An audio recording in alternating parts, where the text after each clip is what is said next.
Hola amigos, les saluda Knuckles. Y les saluda su servidora Blaze. El día de hoy, y después de un tiempo, regresamos con una nueva parte del iceberg de Venezuela. La verdad, es que esta parte se me dificultó un poco más que las anteriores, debido a la cantidad de información que abarca. Pero al final, pude sacarlo adelante, y ahora que está terminado, siento que valió la pena. Esperamos que este vídeo sea de su agrado. Y que hayan tomado consejo de la advertencia. Ya sin nada más que agregar, empecemos, que esto va para largo.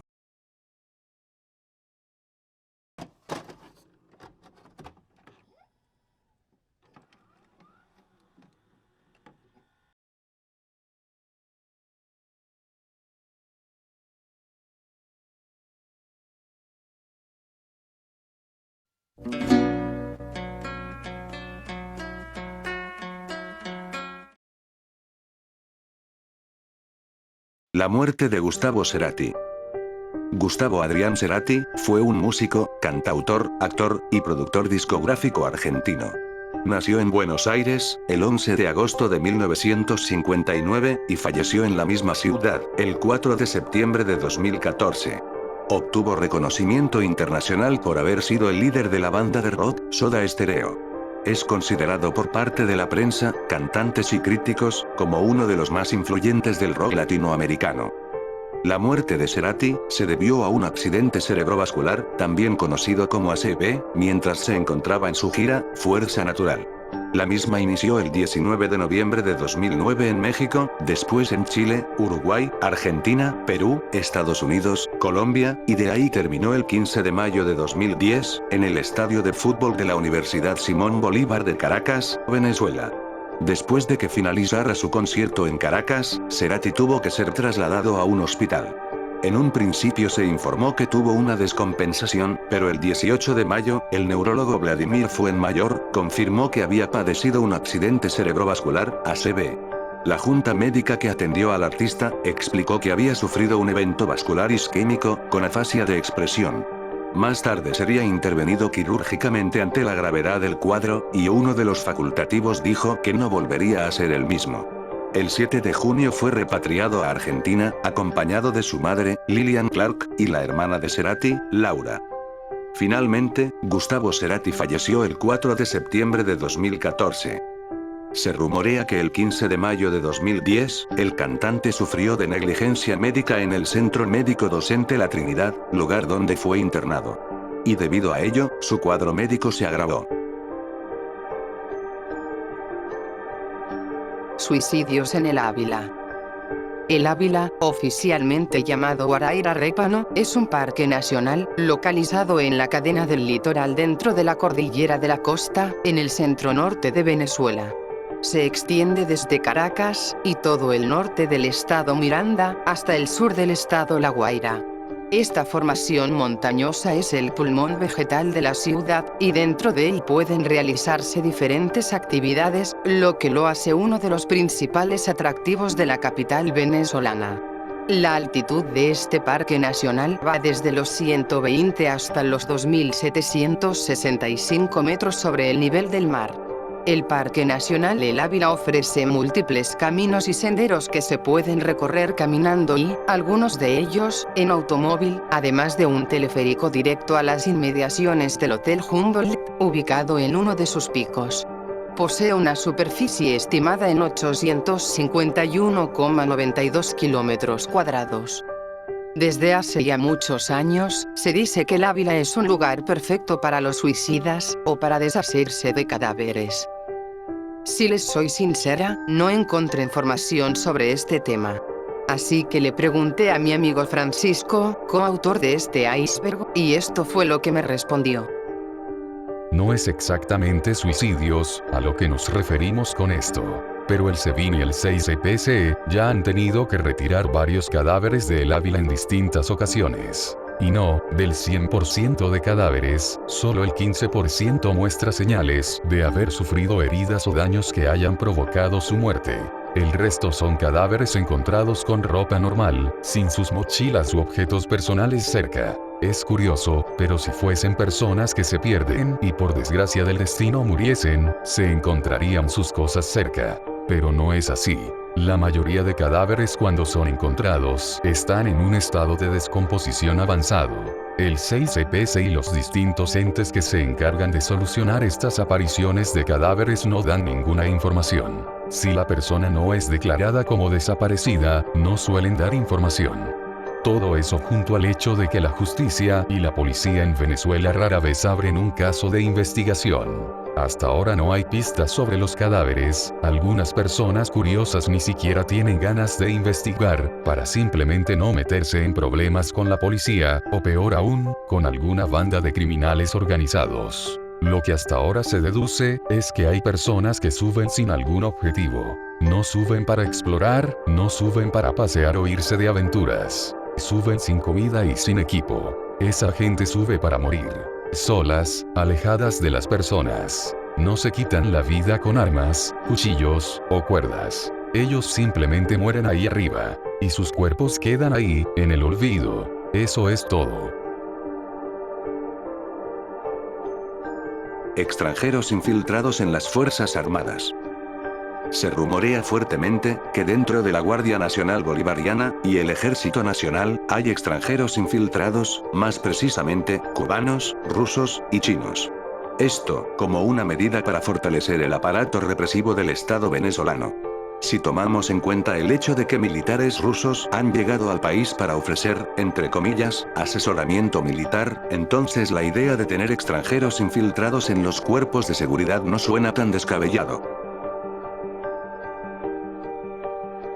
La Operación Jericó. El golpe azul, también conocido como Operación Jericó, fue un supuesto plan de golpe de Estado en Venezuela, contra la dictadura de Nicolás Maduro, el cual, presuntamente se efectuaría el 12 de febrero de 2015. El nombre del plan hace referencia al uniforme azul de la aviación militar bolivariana, componente de la Fuerza Armada Nacional Bolivariana, en la que algunos acusados eran oficiales. El Foro Penal venezolano denunció que los imputados eran presos políticos, y que fueron condenados sin pruebas. A raíz de los señalamientos, el alcalde metropolitano de Caracas, Antonio Ledesma, fue capturado en su oficina el 19 de febrero. El 12 de febrero de 2015, Nicolás Maduro anunció el supuesto golpe de Estado. El general de la aviación Osvaldo Hernández, acusado de ser el autor intelectual, fue condenado en mayo de ese año, junto a otros 9 militares por los delitos de rebelión. Diosdado Cabello anunció la captura de 8 personas, en el estado Aragua, por funcionarios del Servicio Bolivariano de Inteligencia Nacional, y la incautación de diversos equipos, incluyendo una computadora con información de los objetivos tácticos del grupo golpista.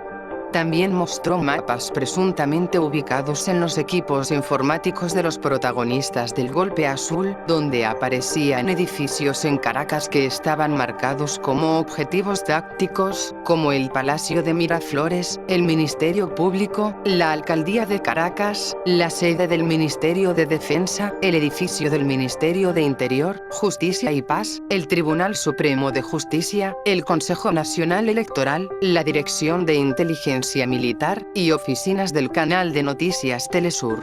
Jorge Rodríguez acusó al diputado Julio Borges de escoger los lugares señalados como objetivos tácticos. Diosdado además reveló la supuesta posesión de fusiles AR-15, granadas, uniformes militares y de cuerpos de seguridad como el SEBIN, al igual que de un video de 8 minutos con un pronunciamiento de los protagonistas. Según explicó Cabello, el bombardeo se realizaría con un avión artillado Tucano, después de publicar un comunicado en la prensa nacional donde solicitaban al gobierno, entre otras cosas, la disolución de los poderes públicos, la convocatoria a elecciones y la afiliación a organismos como el Fondo Monetario Internacional, y posteriormente, los militares emitirían un mensaje uniformados, donde harían un llamado a la población a la calma.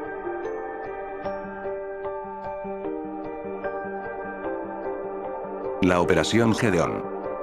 La Operación Gedeón, también denominada Incursión Marítima de Macuto de 2020, o Macutazo, fue un intento de un grupo de militares disidentes venezolanos que se encontraban en el exilio, y de 3 integrantes de una fuerza de seguridad privada estadounidense, para infiltrarse en Venezuela, por el estado costero de La Guaira desde Colombia. En agosto de 2019, el gobierno interino de Juan Guaidó, designó a Juan José Rendón, y a Sergio Vergara, exiliados del país, como miembros de una comisión de estrategia y crisis, para evaluar diferentes escenarios y posibles planes para la liberación y reconstrucción de Venezuela. Estos hombres estudiaron diversas ofertas, entre las que estuvo Silvercorp, compañía estadounidense de seguridad privada, fundada por Jordan Goodrow, exmilitar norteamericano, condecorado por servir en Irak y Afganistán.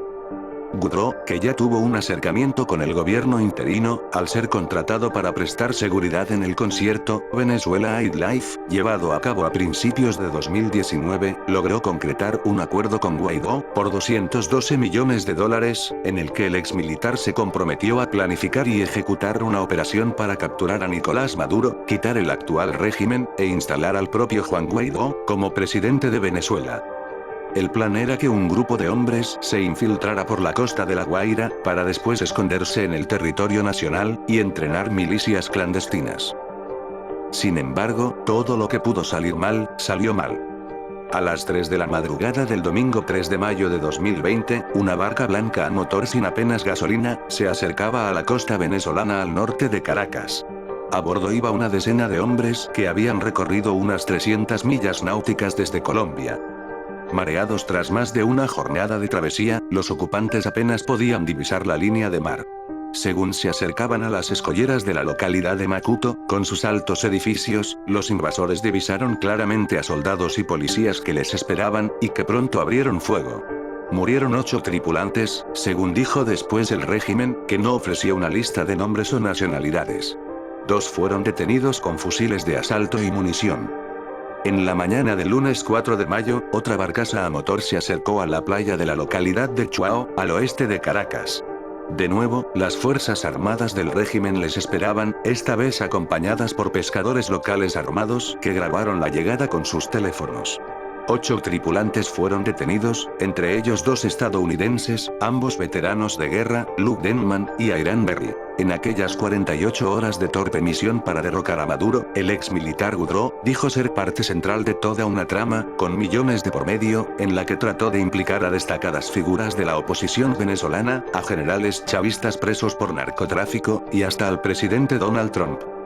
Una vez fracasó la misión, Juan José Rendón negó a Goodrow, y afirmó que el gobierno interino de Venezuela no tenía ningún tipo de acuerdo con el exmilitar. El mismo Guaidó negó ser parte de este plan, mediante un comunicado oficial. Según Juan José Rendón, las negociaciones con Silvercorp quedaron completamente truncadas en noviembre de 2019. No teníamos intención de llevar eso a cabo, sostiene Rendón, que asegura que la relación quedó rota por el comportamiento del exmilitar. Decía que tenía amistad con un chavista, que luego resultó ser el general Cliver Alcalá, que había que pactar con el demonio, y nosotros no estábamos de acuerdo, tenía comportamientos erráticos, donde levantó la voz e hizo amenazas, era muy hablador y contaba fuera las cosas que habíamos hablado aquí. Pasaron muchas cosas que dañaron la relación, afirma Rendón. Goodrow chantajeó a sus interlocutores venezolanos por medio de mensajes de texto, en los que amenazaba con destruirles la reputación si no procedían al pago de $1,5 millones, necesario para poner en marcha la operación. Eres un multimillonario, debería avergonzarte no ayudar a tu país, le dijo Goodrow a Rendón, que acabó pagándole $50.000 para cubrir unos gastos que ya había realizado, según reconoce. Goodrow contó al diario ABC, que había invertido 8 meses en esta operación, firmaron un contrato, y que esperaba un pago que no llegó, y que ha financiado toda esta misión de su propio bolsillo, algo que para él, no fue justo. Por aquel entonces, Goodrow tenía en la parte colombiana de la península de La Guajira un centenar de hombres en 3 campamentos. En su inmensa mayoría eran venezolanos, pero había algunos estadounidenses. Lo cierto es que, enfrentado al régimen, Goodrow se había acercado a otros desafectos del chavismo con menos predicamento en Estados Unidos. Según admite a ABC, el propio exmilitar, el año pasado conoció a Cliver Alcalá, quien le puso en contacto con otros militares opuestos a Maduro. Sin embargo, en marzo, sus planes se desmoronaron. El día 25, la policía colombiana incauta una camioneta cargada con 26 fusiles de asalto AR-15 y accesorios de uso militar que se dirigía a La Guajira, donde estaban los hombres de Gudró. Al día siguiente, el gobierno de Estados Unidos anunció cargos contra Maduro y varios de sus colaboradores por narcotráfico. Uno de los imputados es el general Alcalá, por quien Estados Unidos ofrece una recompensa de $10 millones. El día 27, Alcalá se entrega a las autoridades. Detenido su principal aliado, a Gudró no le queda más que volver a presionar a sus antiguos aliados, y la firma de abogados Volclau manda a Guaidó, Rendón y Vergara un apremio en tono amenazante en el que les reclama $1,5 millones. Según el gobierno interino de Venezuela, esa misiva es prueba de que el exmilitar le somete a un chantaje. Según dice el equipo de Guaidó, este cree que la operación fue deliberadamente infiltrada desde la dictadura de Maduro, para propiciar un falso positivo, emboscar y masacrar a militares descontentos. Desde su punto de vista, solo eso explica que una veintena de hombres en 2 destartaladas lanchas, se atrevieran a acercarse a la costa venezolana, con la peregrina misión de llevarse a Maduro esposado. A juicio de Juan José Rendón, Gudró o gente cercana a él estaban haciendo un doble juego, que llevó finalmente a enviar a militares venezolanos, engañados, a una operación suicida, precisamente, para favorecer al régimen. No fue dirigida por el presidente Guaidó ni por ningún miembro del gobierno interino, concluyó. La Operación Libertad. La Operación Libertad fue una insurrección cívico-militar que se dio el 30 de abril de 2019, con la intención de derrocar a la dictadura de Nicolás Maduro.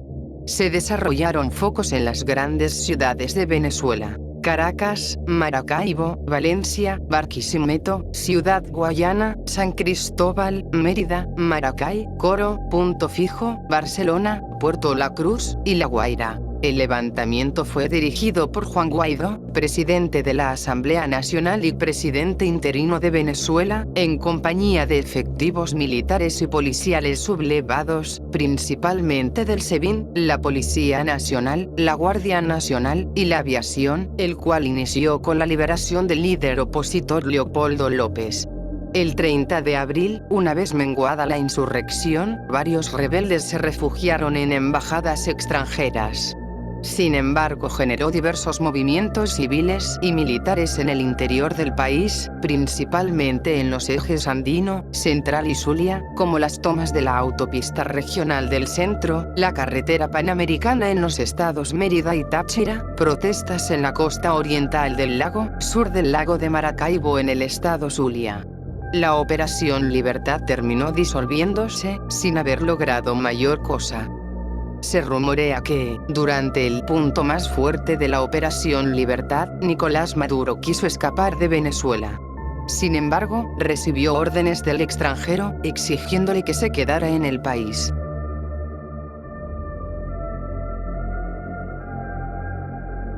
Óscar Pérez.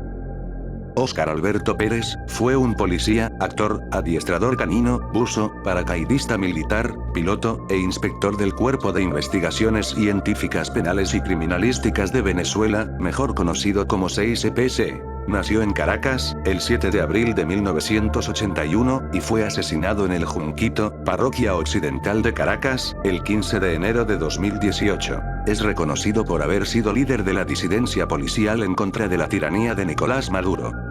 Saltó a la fama al haber participado en el ataque al Tribunal Supremo de Justicia de Venezuela de 2017, que consistió en un bombardeo a dicho edificio público, desde un helicóptero.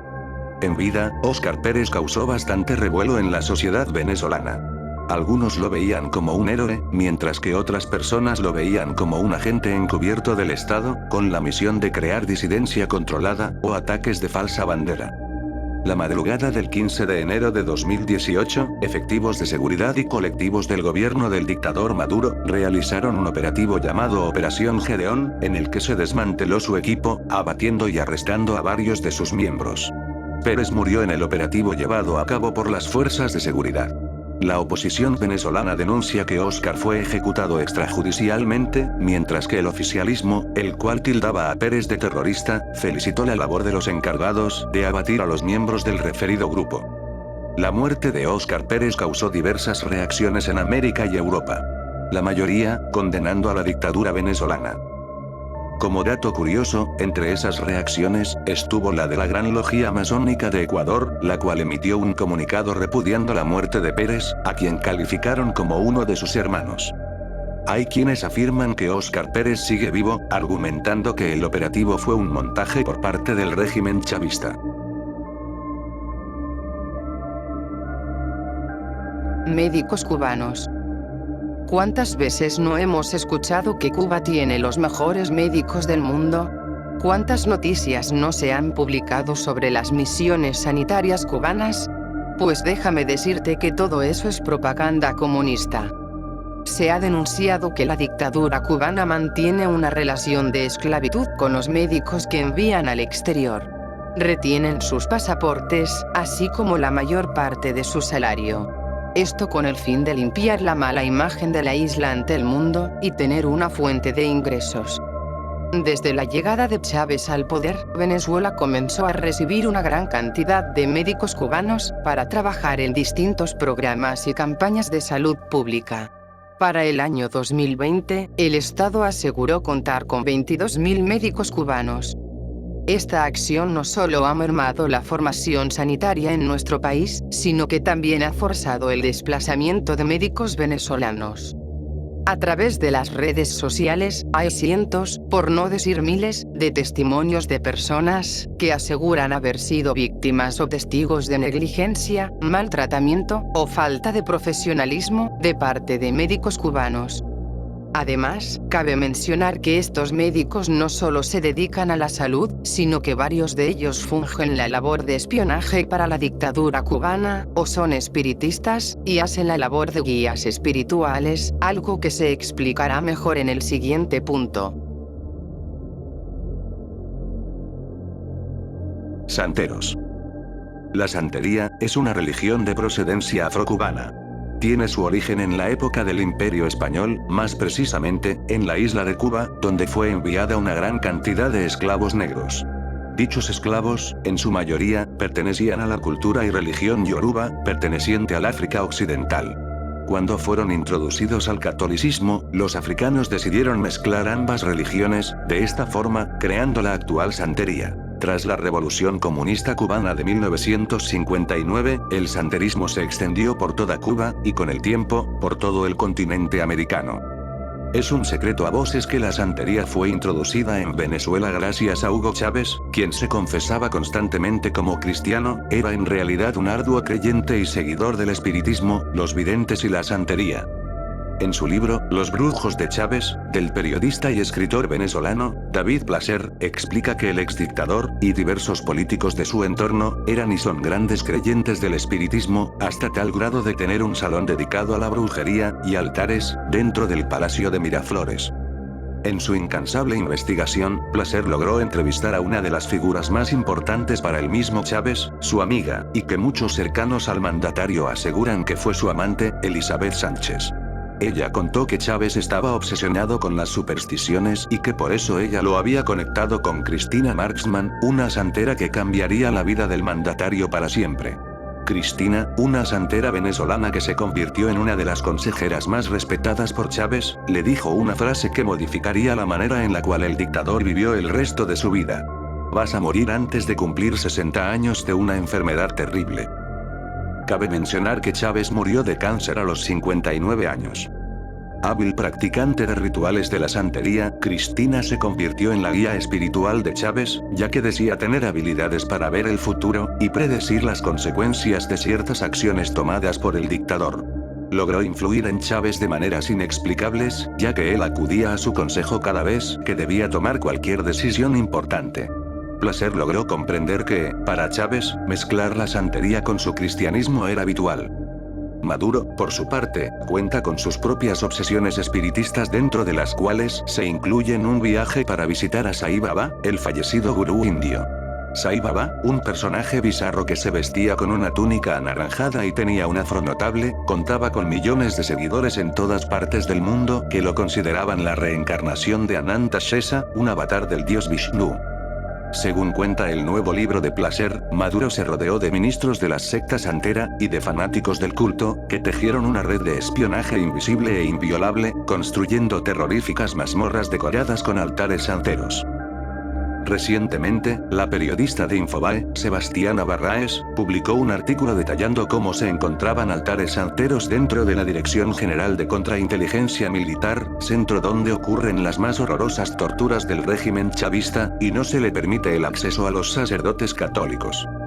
Hugo Carvajal, diputado de la Asamblea Nacional y exdirector de Inteligencia y Contrainteligencia Militar del régimen, contó a través de una carta publicada en Twitter, que Maduro habría gastado hasta $500.000 en santería cubana. Placer cuenta que a través del uso que Chávez y ahora Maduro le han dado a la santería cubana, en Venezuela se practican varias formas de espiritismo y santería.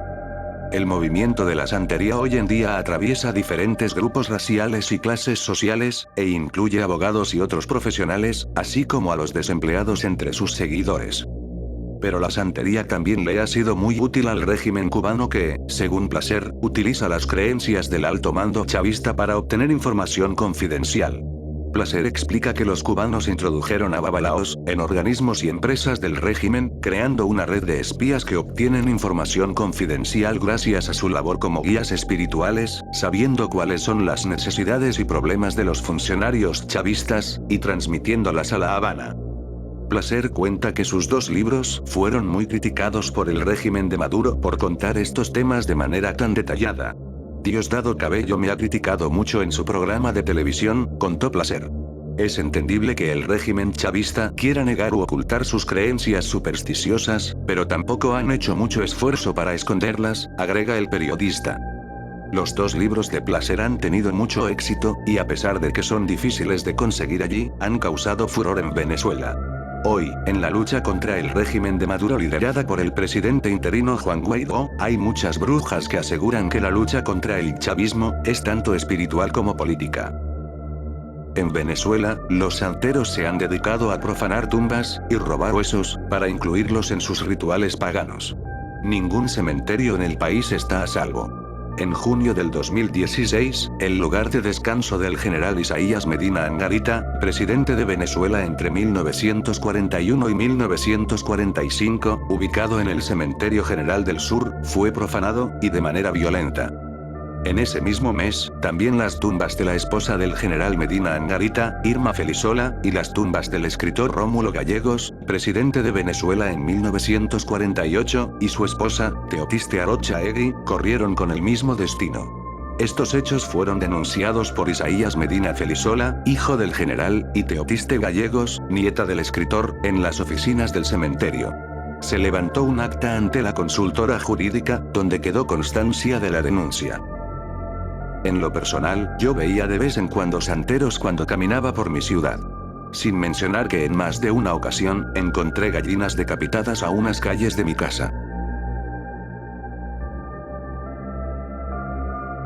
Culto a Simón Bolívar. El historiador venezolano, Germán Carrera Damas, fue el primero en estudiar y denunciar el culto a Bolívar, en su libro homónimo, publicado en 1970. Carrera Damas probó que Simón Bolívar es objeto de culto en Venezuela desde 1842, en una especie de religión laica, y su figura histórica deformada, falseada y usada como propaganda por los gobernantes de turno para legitimarse y compensar las graves carencias del país y sus gobiernos. No fue sino hasta la llegada de Hugo Chávez al poder, que el culto a Bolívar fue llevado hasta el extremo. La imagen del, entre comillas, libertador, fue utilizada como el símbolo principal de la revolución bolivariana, valga la redundancia, y del socialismo del siglo XXI. Para empezar, al nombre oficial del Estado venezolano le agregaron la palabra bolivariana, y por consiguiente, dicha palabra también le fue otorgada a todas, o la mayoría, de las instituciones del país. También, varios proyectos públicos eran nombrados como Simón Bolívar, e incluso algunas obras fueron rebautizadas con ese nombre. Chávez, siempre que podía, hacía mención del libertador, afirmando que era su ejemplo a seguir, insinuando que él mismo era su sucesor. David Placer, periodista del que hablamos anteriormente, relata que cuando Chávez visitaba hoteles y cenaba solo, pedía un plato de pollo y plátanos para Simón Bolívar, cuyo espíritu creía que estaba comiendo junto a él. Otros cuentan cómo Chávez dejaba una silla vacía para Bolívar en las reuniones con sus ministros. Además, Chávez mantenía charlas a todo momento con el difunto Libertador. El 16 de julio del año 2010, Hugo Chávez ordenó la exhumación de los restos de Simón Bolívar, con la premisa de que sería objeto de estudio, para determinar si realmente murió de tuberculosis en 1830. Todo transmitido en televisión nacional. El 24 de julio de 2012, Hugo Chávez reveló una reconstrucción facial de Simón Bolívar, afirmando que este es su verdadero rostro. Asimismo, ordenó retirar todos los cuadros y pinturas del mismo, de todos los edificios públicos, y reemplazarlos por el nuevo modelo 3D. De lo que yo llegué a escuchar, se decía que cuando exhumaron los restos de Bolívar, los funcionarios chavistas robaron algunos de sus huesos, y los tenían expuestos en un altar. También, llegué a escuchar que usaban los huesos de sus dedos para revolver café.